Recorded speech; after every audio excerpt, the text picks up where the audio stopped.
Welcome to How to Leverage Technology to Dramatically Increase Production, Quality, and Growth. This evening is part one, Mindset, and it is being presented by Dr. Brian Laskin. And with that, it is my distinct pleasure to introduce Dr. Brian Laskin. Using 20 years of experience providing dental care to anxious patients, Dr. Brian Laskin's passion is to reduce stress for the dental industry through innovation, education, and standardization.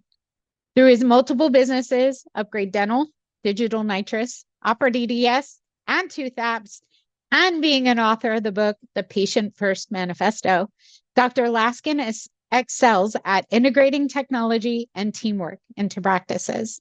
He plays an active role at several progressive dental organizations, and he serves as counsel to leading dental companies.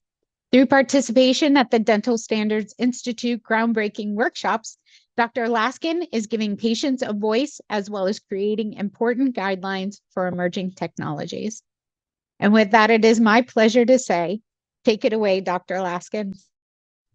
Thank you very much, Jessica. Appreciate it. I just want to say thank you to Jessica, to Nicole, the NDX team. I know that I've seen the peek behind the curtain and the amount of work and love and attention that goes into putting these presentations together is it's impressive. And so thank you for everything you do. And I want to thank everybody that's on this call today. I know that it's the summertime, it's the evening, it's the middle of the week, and you're here. And if you're watching this on demand, you're taking time out of your busy schedule to learn, to grow, and being an engaged member of the dental community is just something that I distinctly honor and appreciate.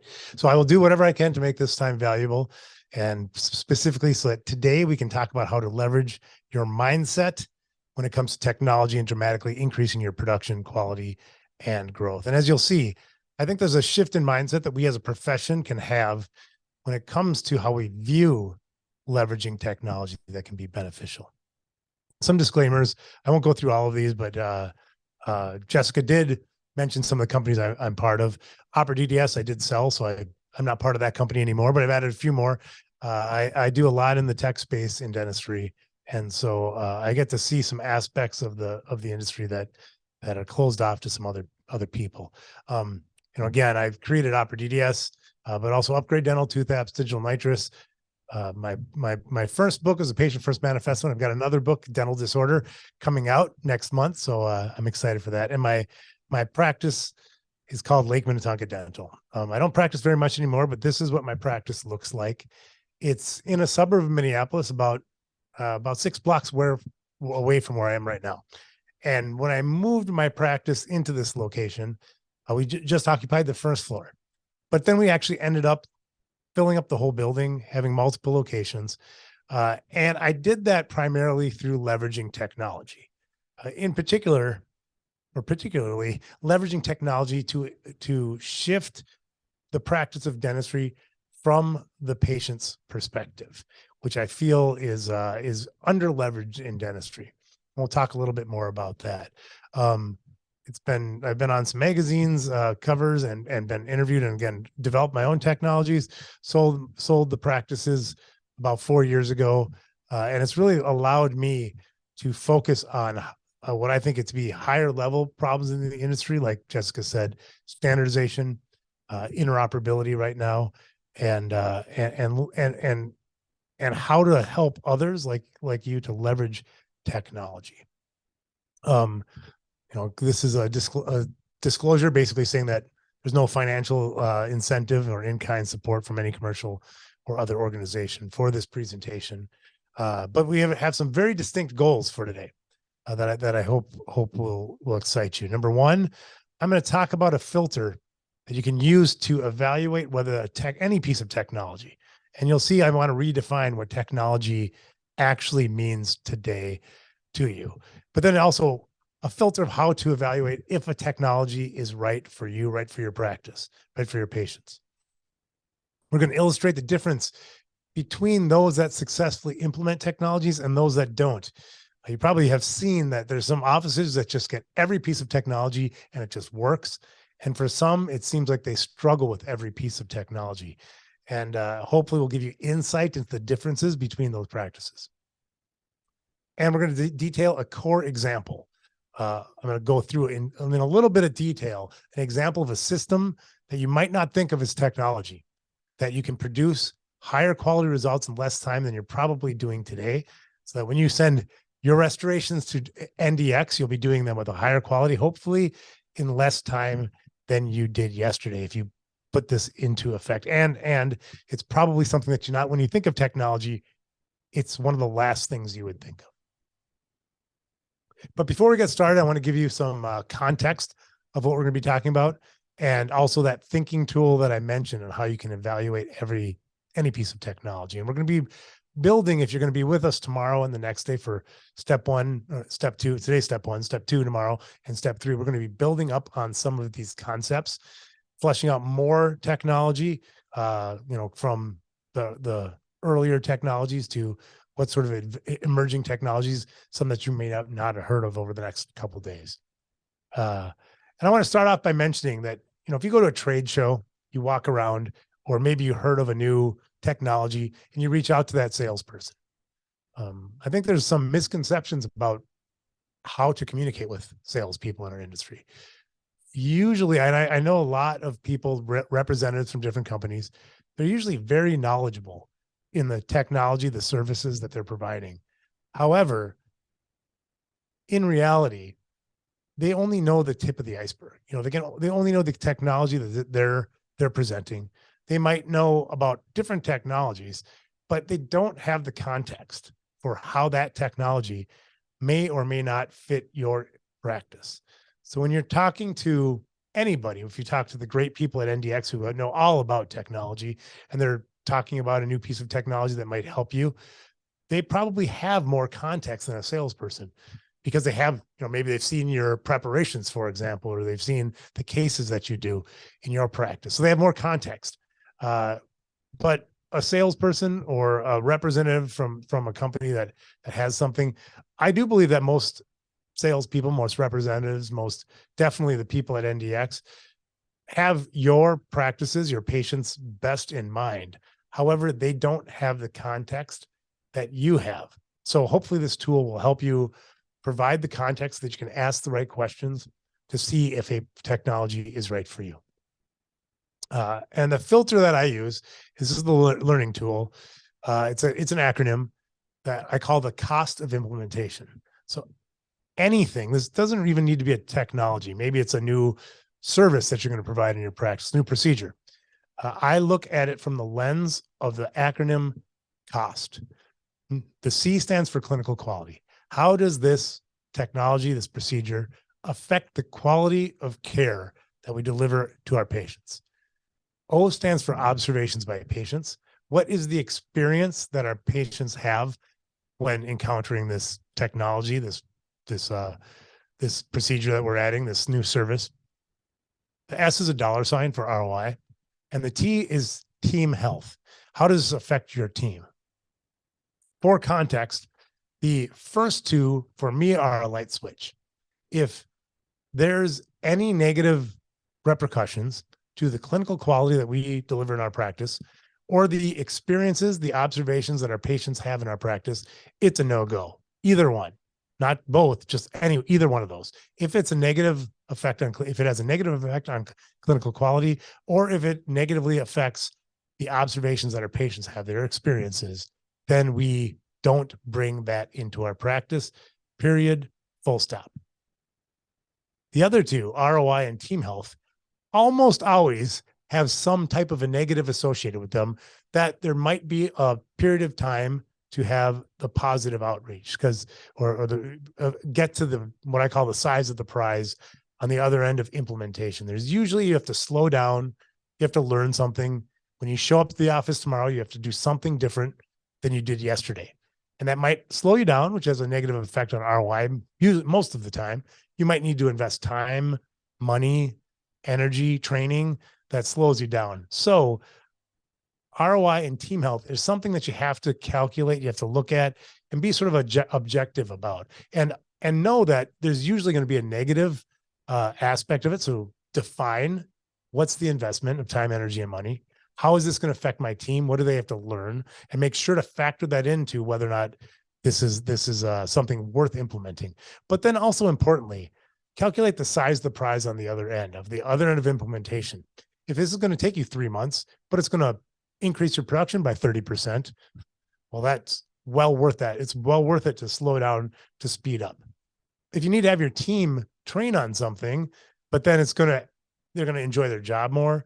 It's going to make things more efficient, and you're going to be able to produce more. Then just communicating to your team that's communicating to your team the size of the prize on the other end. So I would recommend leveraging these 4 pillars when you're looking to implement any technology.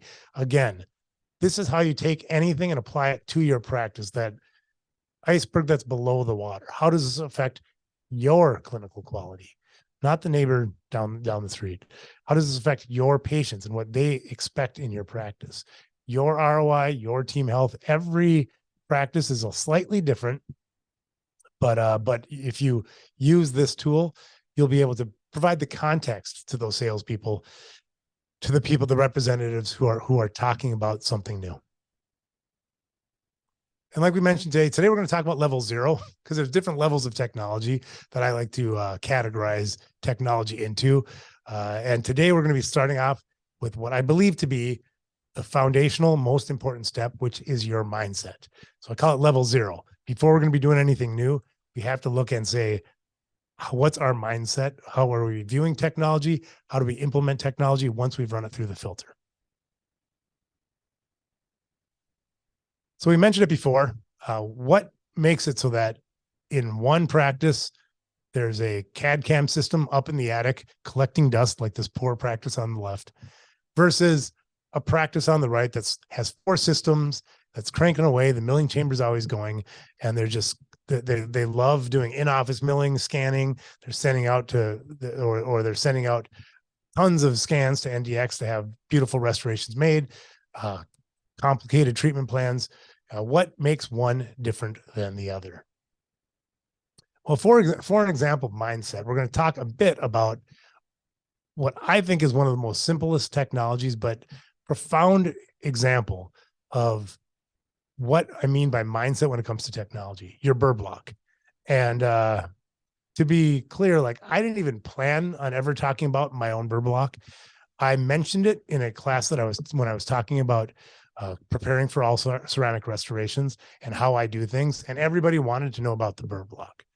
Why?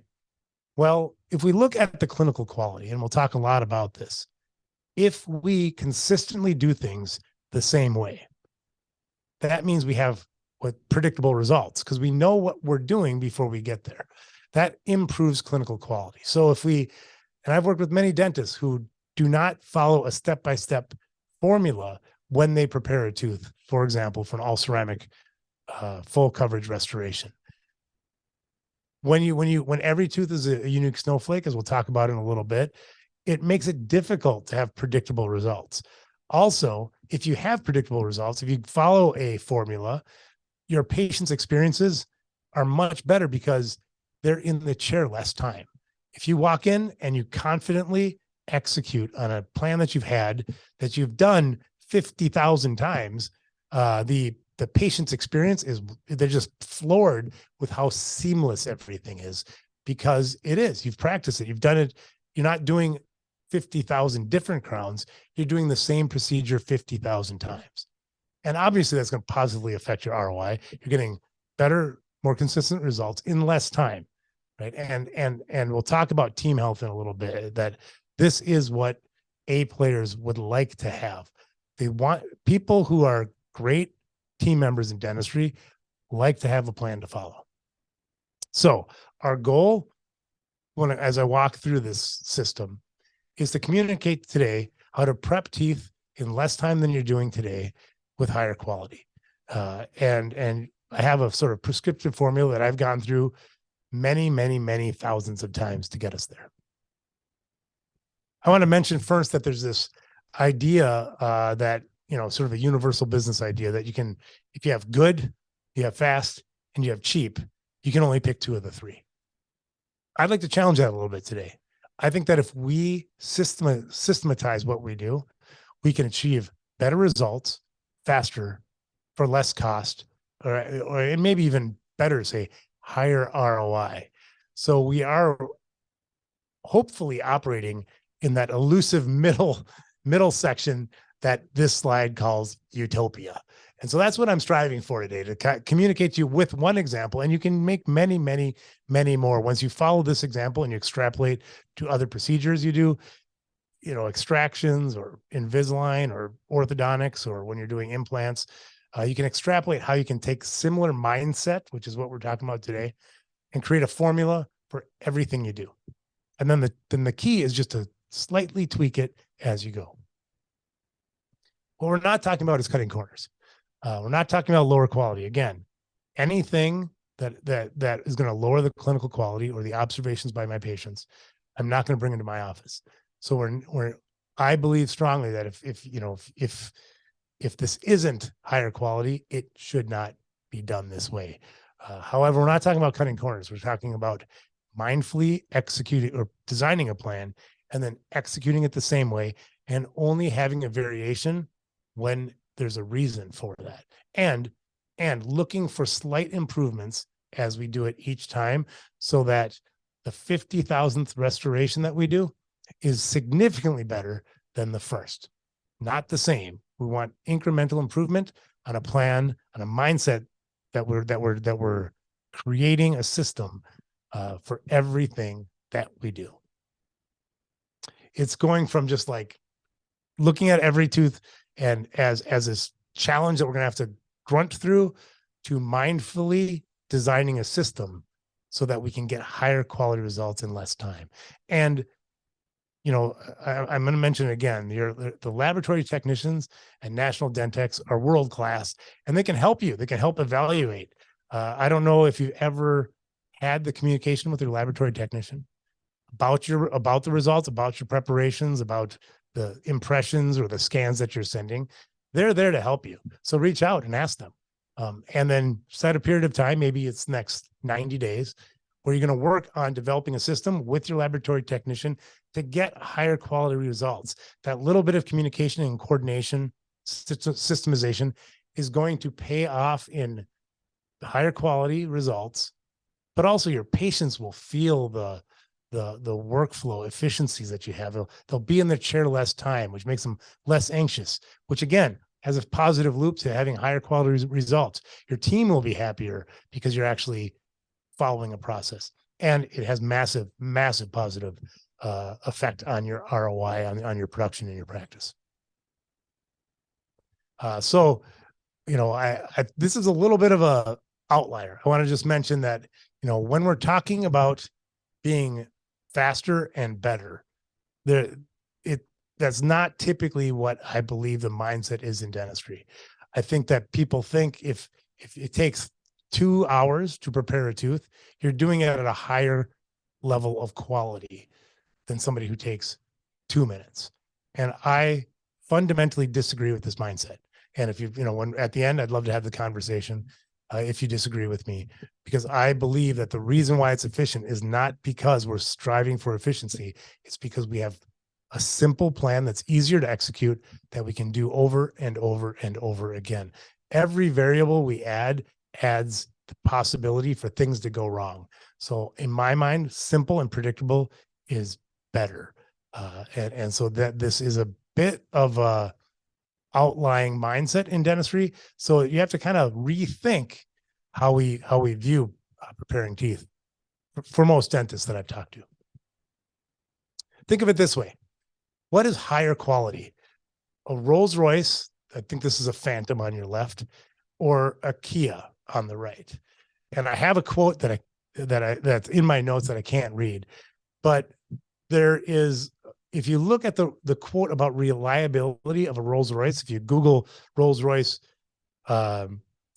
reliability, at the time that I wrote this slide, what came up on Google was that this Rolls Royce Phantom, which costs about $400,000 at the time, was exquisitely stylish and elegant, and horrible reliability. This is a handcrafted machine that's beautiful, it's elegant, it's exclusive, right? But there's no denying it, at least at the time of when this was put together about a year ago, that the Kia has far, far superior reliability. Which is the better car? It's kind of up in the air, you know. What do you value? Do you value marketing, exclusivity, sort of handcraftedness on the left, or do you value affordable, reliable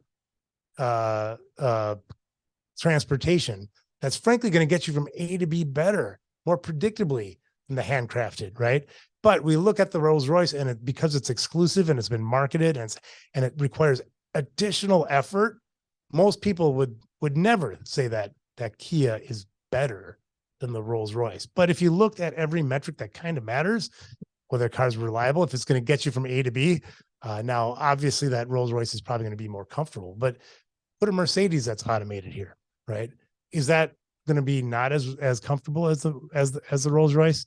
No, it's really what you're paying for, what people sort of exalt, put that Rolls Royce on a pedestal, is due to the craftsmanship, which frankly lowers the quality, handmade versus having it made through an automated process, lowers quality, and exclusivity, which basically comes down to marketing. That's what you value, great. But that's not what we're talking about here today. What we're talking about is creating higher quality results more efficiently, more predictably. So when it comes to dentistry, are you hand stacking the ceramics, or are you sending in scans to that digital scans that can be milled, right? There's obviously pluses and minuses. However, what's going to be more accurate when it comes to fit? What's going to be more accurate, or what's going to be stronger than, you know, if something's hand layered, you can create porosities, you can create imperfections. That's something that milled just is less likely to happen. So we in dentistry, myself included, look at this image on the left and go, oh, it's this beautiful artistry. And we love that. And it's great. However, let's keep in mind what we're trading off, which is predictability, you know, and obviously the milling, the pressed restorations have gotten better and better over time. And we just want to be aware of what we're doing and how we're doing it so that we're getting the results that we're looking for.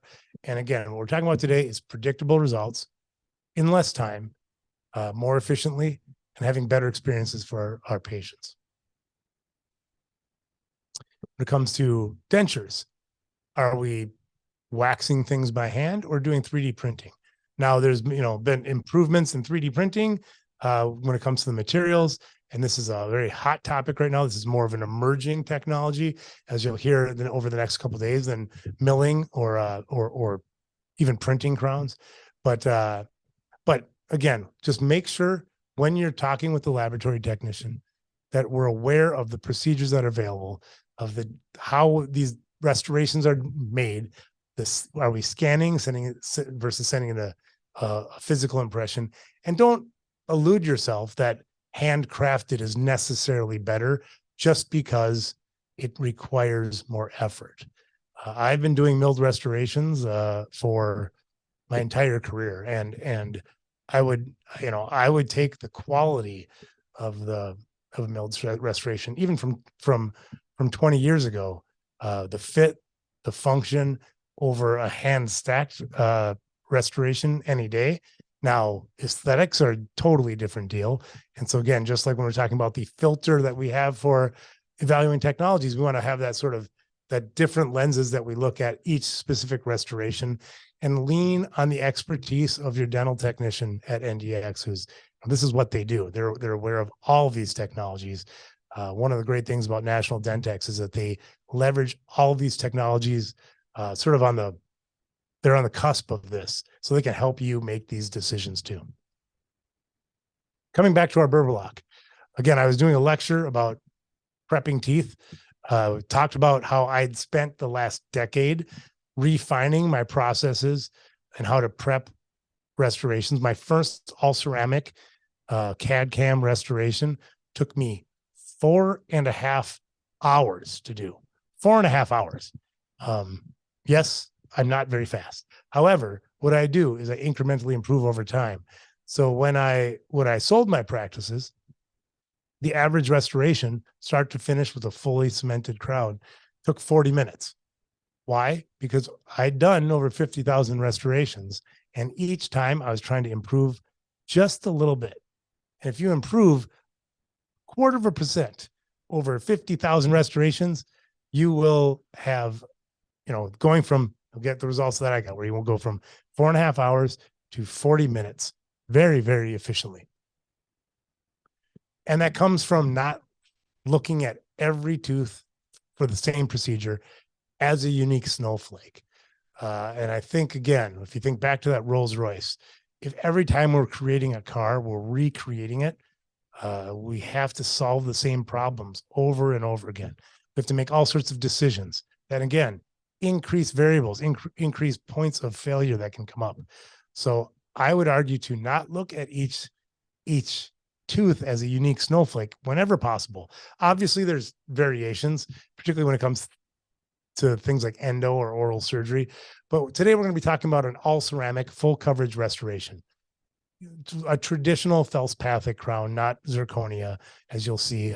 This is because they're older slides. It's a more aggressive axial reduction than you would use for zirconia, but the points all are all valid. Meaning, when you do any restoration, in this case, a felspathic or lithium disilicate full coverage restoration, have a plan, a reason for you do the plan, and then just execute on that plan.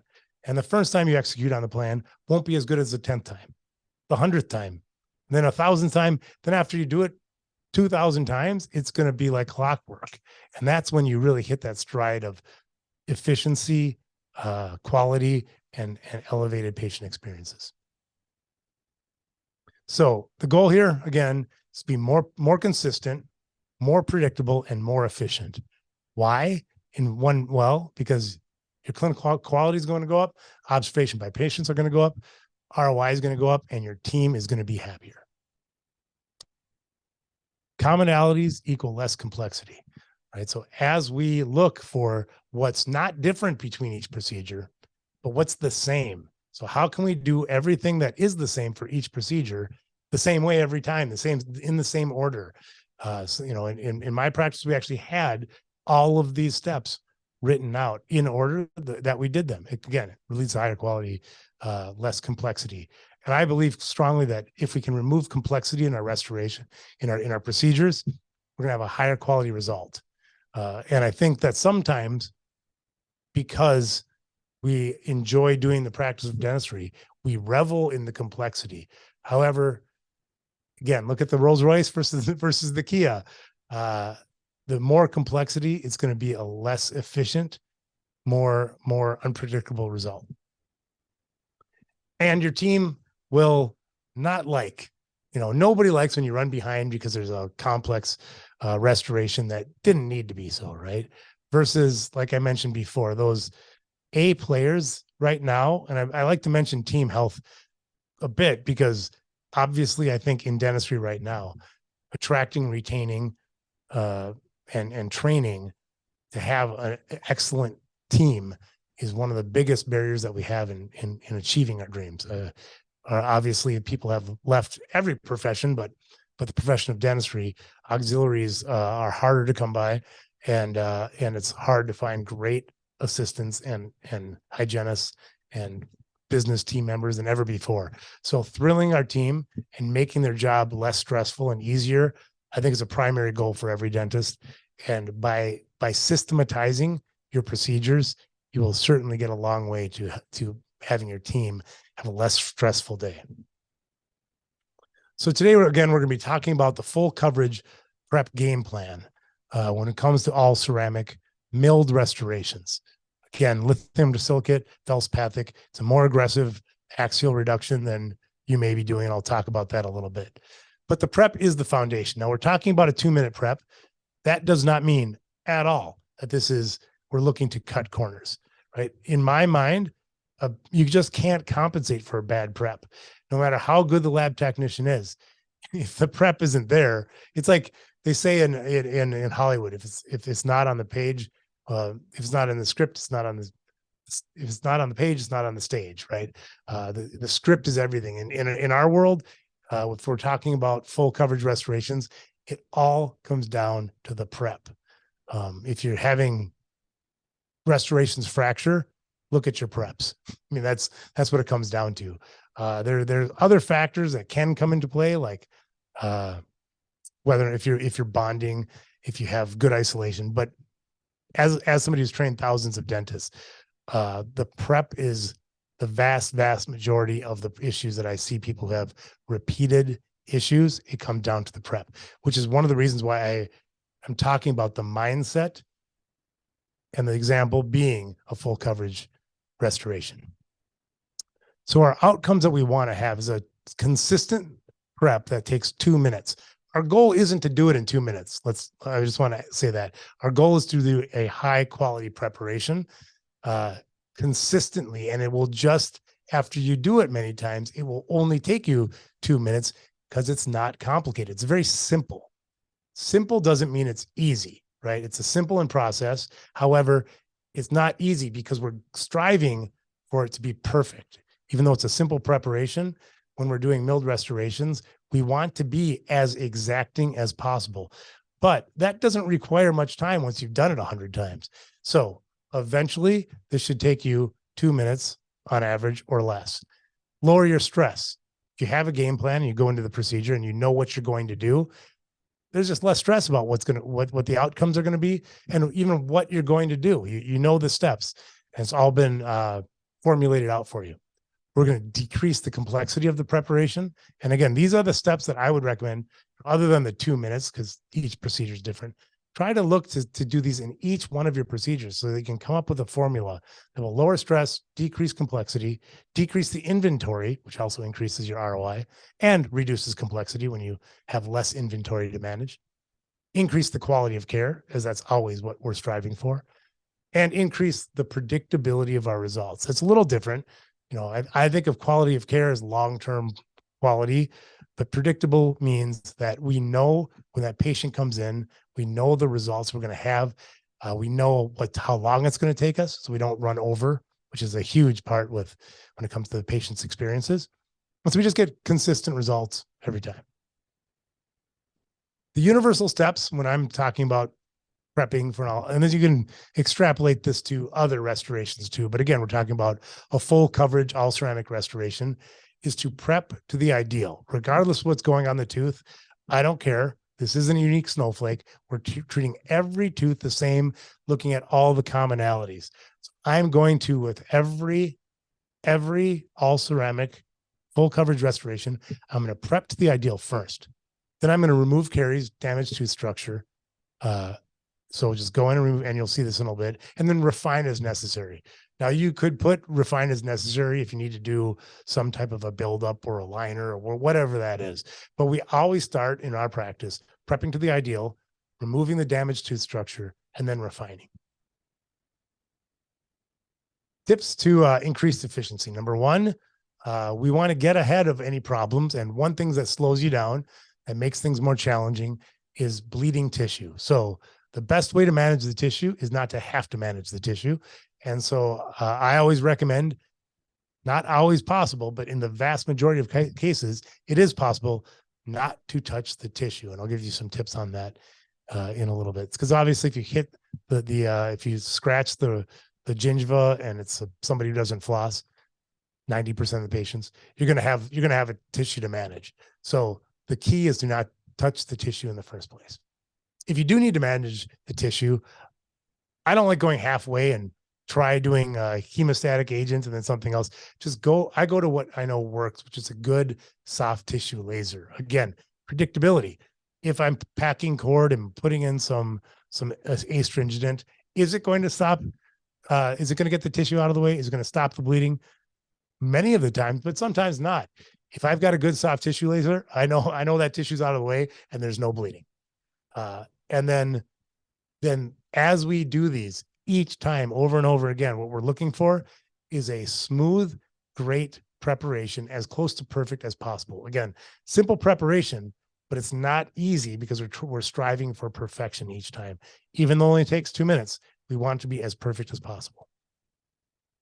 When it comes to all ceramic restorations, I always shoot for 2 millimeters of occlusal reduction, which for most people looks aggressive when you see what I'm doing. But if you think about it, you need to have 1.2 millimeters or 1.5 millimeters, one of axial reductions to have room, and then you need to have room for the cement. So 2 millimeters is pretty minimal and has never been problematic in my experience. Now, a traditional felspathic lithium disilicate crown has about a 1.2 to 1 millimeter axial reduction. Minimally invasive, if you're doing zirconia, you can go even lower than 1 millimeter sometimes. So, you can even go lower than 2 millimeter occlusal reduction. But for the purposes of this, we're going to be talking about a traditional old school lithium disilicate restoration with 2 millimeters off the occlusal table and between 1.2 and 1.5 axial reduction. When I am doing a milled restoration, I always prefer a flat top preparation. Why? Because that's the way it gets milled the most efficiently and has the best fit. We have typically in my case, a 1.6 millimeter wide burr that's milling this restoration. And so to create the tightest, best fit, we need to have a flat top prep so that the milled restoration does not create variations on the axial floor, so that we don't on the pulpal floor, so that doesn't incorporate weak spots. Most restorations that are ceramic that fracture, the fracture gets initiated internally because there's been a variation that the milled restoration hasn't been able to account for. So having a flat top preparation, like I show you today, will increase the better fit when milling. It also decreases milling time, makes it more efficient, and a stronger restoration. So the burrs we're going to use today that I'm going to walk you through are coarse egg. This is 2 millimeters in diameter right there. So at the widest point of the burr, it's 2 millimeters in diameter, and that'll come into play in a little bit. And a 1.6 millimeter flat ended tapered burr with a 6th degree of taper. And you'll see that. Now 1.6 millimeters, why? Because I can hang this off the margin and it will create a beautiful flat prep with a modified chamfer. The first step is to use the 2 millimeter coarse egg burr to create the depth measurement by sinking the widest part of the burr into the central fissure, into the deepest part of the tooth, so that we know we have 2 millimeters of reduction. Then you just walk it back and forth and take off 2 millimeters off the occlusal surface. Then I rotate the handpiece 90 degrees and remove bulk on the buccal and lingual surface. So take down the entire occlusal plane, 2 millimeters off the top, then remove the bulk on the buccal and lingual surfaces. Then I switch burrs. This is really one of the only times for many crowns you'll have to switch burrs. And in my office, we have 2 handpieces, so we don't even switch burrs. I just grab the other handpiece. So in one burr, we have the 2 millimeter coarse egg. The other burr, in this case, it's a 1.6 millimeter flat end taper burr, where I turn it sideways and smooth off, so I have a nice smooth flat top prep that I know will mill well. Then I refine the I turn the burr 90 degrees, do an occlusal margin to where I'm going to have my final margin, and break contact, staying pulpal to the contact so that I don't touch the gingiva. You can see right here, I'm not prepping to break the contact. I'm actually prepping gingival to that, so that, and pulpal, so that we don't touch the gingiva. This is where you have to be careful not to create bleeding. Then you can just walk it across and refine your margin. And because this is a 6th degree taper, if we have our burr hanging off the margin and just walk it all the way around, you will have a idealized flat top, uh, flat top preparation with 2 millimeters off the occlusal table, and between a 1.2 and 1.5 millimeter axial reduction. And the last step is just to take this burr and angle it about 45 degrees and round the angle between the pulpal floor and the axial wall. Now, this is that idealized preparation. At this point, once I've created that idealized preparation, if there's caries, if there's anything else that we need to do, we can just take a round burr and remove those caries and refine as necessary. It's simple again, but we are striving for perfection. For more minimally invasive, or if there's let's say you're on the lower anteriors, just grab a thinner burr. Prep's the exact same, but you can use a 1.2 millimeter chamfer burr like this if you're doing if you're preparing zirconia. So a quick recap for today. Step one, when we're having the mindset, first of all, of striving to increase our clinical quality, our observations by our patients, our ROI, and our team health. Sometimes when we do something new, like let's say you like this preparation, it will probably take you longer tomorrow than if it's different, if it's a different preparation than what you did yesterday. Even though it's a simpler preparation in many cases, even though it has less steps, way less inventory, you're going to be thinking about it much more. It might be a different occlusal reduction, but over time, very quickly, that investment in learning something new will yield much better quality, much higher quality results, better observations by your patients, ROI, and team health. So develop a universal system for everything, not just preparations, that you use every time so that you can refine and prep to the ideal. Then remove caries and damaged tooth structure and refine as necessary. Some more tips. Again, don't touch the tissue whenever possible.